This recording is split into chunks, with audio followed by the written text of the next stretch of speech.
ये आकाशवाणी रायपुर है। छत्तीसगढ़ी समाचार बुलेटिन के संग संगीता यादव के जय जोहार। अब सुनाओ आज के प्रमुख समाचार। प्रधानमंत्री हा कहिन की कोविड के सेती जौन लइका मन अपन माता पिता ला गंवाए हे ओमन ला स्कूल और उच्च शिक्षा बर दे जाही सहायता।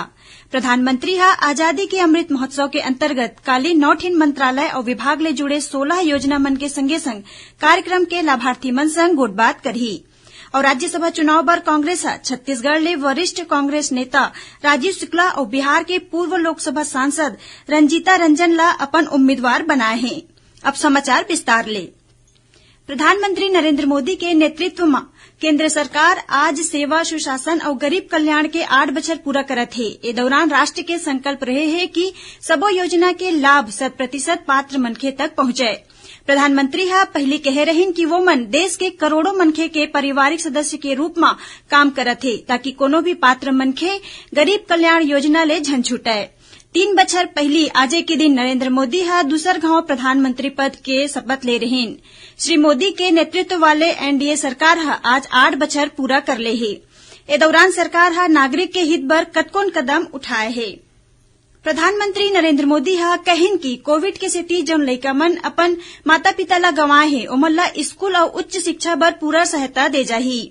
आज बिहनिया वीडियो कॉन्फ्रेंस के माध्यम ले लइका मन बर पीएम केयर्स योजना के तहत दे जाने वाला लाभ के जानकारी देवत श्री मोदी हा कहिन की ये योजना ले 18 ले 23 बछर के आयु वर्ग के लइका मन ला एक निश्चित छात्रवृत्ति दे जाही। लइका के 23 बछर पूरा होय मा ओमन ला 10 लाख रुपया दे जाही। श्री मोदी हा कहिन की ए योजना के तहत व्यावसायिक पाठ्यक्रम और उच्च शिक्षा बर शिक्षा ऋण घलो दे जाही।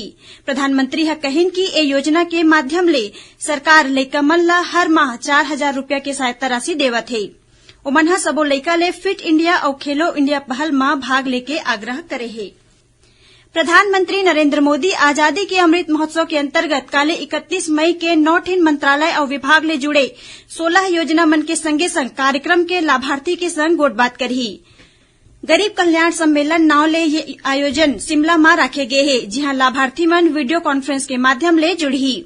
ए मौका में प्रधानमंत्री किसान सम्मान निधि के 11वां किस्त के रूप में 21,000 करोड़ रुपया ले ज्यादा की राशि जारी करही। ए कार्यक्रम राज्य के राजधानी जिला मुख्यालय और किसान विकास केंद्र में घलो एके संग आयोजित करे जाही। केंद्रीय राज्य मंत्री प्रहलाद सिंह पटेल रायपुर में और केंद्रीय राज्य मंत्री रेणुका सिंह मैनपाट में आयोजित कार्यक्रम में लाभार्थी मन ले गोठबात करही। प्रधानमंत्री के एक कार्यक्रम के सोझे प्रसारण दूरदर्शन के माध्यम ले राष्ट्रीय और क्षेत्रीय चैनल में करे जाही। एक कार्यक्रम ला सोशल मीडिया चैनल जैसे यूट्यूब, फेसबुक, ट्विटर, इंस्टाग्राम के माध्यम ले घलो देखे जा सकथे। प्रधानमंत्री के संवाद कार्यक्रम में शामिल होय बर केंद्रीय मंत्री प्रहलाद सिंह पटेल काली बिहनिया 8:40 में विमान ले रायपुर आही।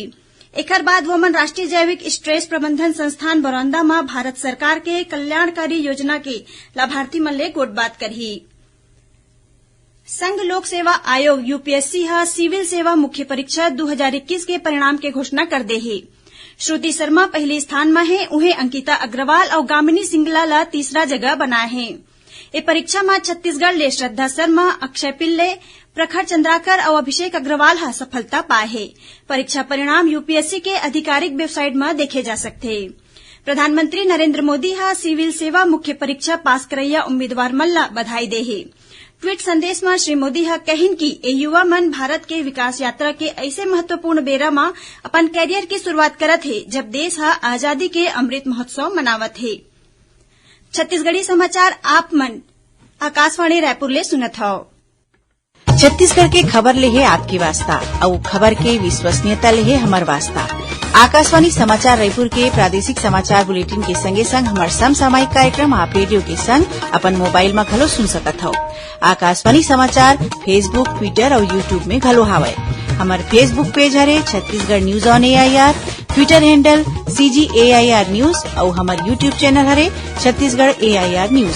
तो अब रेडियो के संगे संग आपके मोबाइल के माध्यम ले हम आप तक पहुंचत हन। छत्तीसगढ़ के हर खबर पर सुनत रहो आकाशवाणी समाचार। अब आगू बाढ़बो बाचे समाचार कोती सुनैया मल्ला बता दन की आजादी के अमृत महोत्सव ऊपर आकाशवाणी समाचार डहारले राष्ट्रीय स्तर में राखे जात प्रश्नोत्तरी के तहत आज के प्रश्न है कौन स्वतंत्रता सेनानी और सामाजिक कार्यकर्ता है जनजातीय लोगन के उत्थान बर भील सेवा मंडल के स्थापना करे रहेन। श्रोता मन अपन उत्तर व्हाट्सएप नंबर 8826546262 या email ID Amrit Mahotsav quiz @prasarbharati.gov.in में भेज सकथे। भाग्यशाली प्रतिभागी मल्ला विजेता के रूप में चुने जाही और काली के समाचार प्रभात में विजेता के नाव के घोषणा करे जाही। विजेता ला ई प्रमाण पत्र और सांकेतिक पुरस्कार दे जाही। राज्यसभा चुनाव बर कांग्रेस और भारतीय जनता पार्टी हा अपन अपन उम्मीदवार घोषित कर दे हे। कांग्रेस और छत्तीसगढ़ ले वरिष्ठ कांग्रेस नेता और पत्रकार राजीव शुक्ला और बिहार के पूर्व लोकसभा सांसद रंजीता रंजन ला अपन उम्मीदवार बनाए हे। उन्हें भाजपा हा छत्तीसगढ़ ले कोनो भी उम्मीदवार नहीं उतारे हे। इही बीच भाजपा के प्रदेश अध्यक्ष विष्णुदेव साय हा राज्यसभा के 2 सीट में कांग्रेस डहारले बाहरी उम्मीदवार के नाम तय करे में कहे हे कि कांग्रेस हा छत्तीसगढ़ के लोगन के अपमान करे हे। नेता प्रतिपक्ष धरमलाल कौशिक हा कहिन कि प्रदेश के कोनो भी कांग्रेस कार्यकर्ता ला उम्मीदवार नहीं बनाए जाना यहाँ के लोगन के संग छलावा हराए। उन्हें जनता कांग्रेस छत्तीसगढ़ के अध्यक्ष अमित जोगी हा घलो ट्वीट करके कांग्रेस के सबो विधायक ले छत्तीसगढ़ के मान के खातिर 10 जून के ए प्रत्याशी मन बर वोट नहीं करे के अपील करे हे। खबर के मुताबिक राज्यसभा चुनाव के तहत छत्तीसगढ़ में खाली होवैया 2 सीट पर 10 जून के मतदान होही। छत्तीसगढ़ पर राज्यसभा के कुल 5 सीट में ले 2 राज्यसभा सदस्य भाजपा के सांसद रामविचार नेताम और कांग्रेस के छाया वर्मा के कार्यकाल यही साल 29 जून के सिरावत है। निर्वाचन आयोग डहार ले जारी कार्यक्रम के अनुसार काली 31 मई तक नामांकन दाखिल करे जा सकी।